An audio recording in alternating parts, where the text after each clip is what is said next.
Hello everyone, আসসালামু আলাইকুম and welcome back to my video. আজকে তৈরি করে দেখাবো নান রুটি। হোটেলে যাওয়ার কোনো প্রয়োজন নেই, এরকম ফুলকো আর পারফেক্ট নান রুটি কিভাবে ঘরে সামান্য কিছু উপকরণ দিয়ে বানিয়ে ফেলতে পারবেন সেটাই আজকের ভিডিওতে শেয়ার করব।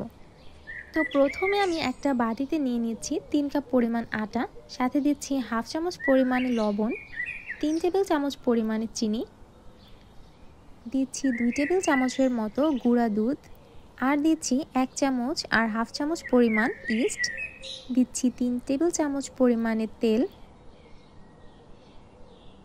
এবারে সবগুলো উপকরণকে খুব ভালোভাবে হাতের সাহায্যে মিক্স করে নিচ্ছি।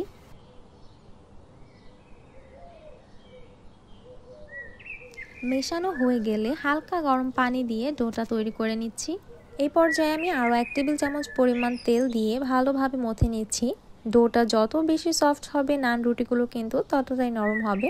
তো চেষ্টা করবেন ডোটা একটু সফট করে তৈরি করার জন্য। 5 থেকে 6 মিনিট ভালোভাবে মথে নিয়েছি। এবারে আমি এটা রেখে দিব প্রায় 3 থেকে 4 ঘন্টার জন্য রেস্টে। আমি 4 ঘন্টার মতো রেস্টে রেখেছিলাম। সো ডোটা অনেকটাই ফুলে গেছে। এবারে একটু হাত দিয়ে ভালোভাবে ভেতরের বাতাসগুলো বের করে দিচ্ছি এবং আরও কিছুক্ষণ সময় মথে নিচ্ছি।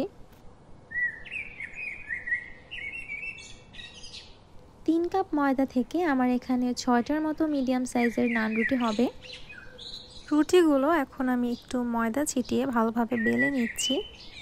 আমার একটা রুটি বেলা হয়ে গিয়েছে, আমি দেখিয়ে দিচ্ছি এটার মোটাটা কিরকম হবে। খুব বেশি মোটাও না, খুব বেশি পাতলাও না। চুলায় ভাজার জন্য দিয়ে দিলাম প্যান এবং মিডিয়াম আঁচে প্যানটাকে মিডিয়াম গরম করে একটা রুটি দিয়ে দিচ্ছি। একটা সাইড যখন হালকা একটু কালার চলে আসবে তখন উল্টে দিয়ে একটা ঢাকনা দিয়ে ঢেকে দিচ্ছি।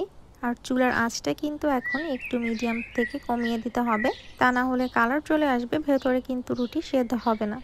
দেখেই বুঝতে পারছেন রুটিগুলো কিন্তু খুব ভালোভাবে ফুলছে। এরকমভাবে যদি রুটিগুলো ফুলে ওঠে তাহলে কিন্তু বেশ কিছুক্ষণ সময় ধরে রুটিগুলো নরম থাকবে। আরও একটা রুটি আমি দিয়ে দিলাম। এরকমভাবে সবগুলো রুটি আমি ভেজে নেব। আর সব উপকরণ যদি ঠিক থাকে তাহলে আপনাদের রুটিগুলো কিন্তু এরকম পারফেক্ট হবে। সবগুলো রুটি তৈরি করা হয়ে গেছে। এই রুটিগুলো কিন্তু গরু, মুরগি যে কোনো কিছুর সাথে সার্ভ করলে খেতে ভীষণ ভালো লাগে। সো অবশ্যই বাসায় ট্রাই করবেন। রেসিপিটি কেমন লাগলো অবশ্যই জানাবেন। সো আজকের মতো এই পর্যন্তই। সবাই ভালো থাকবেন, সুস্থ থাকবেন। আল্লাহ হাফেজ।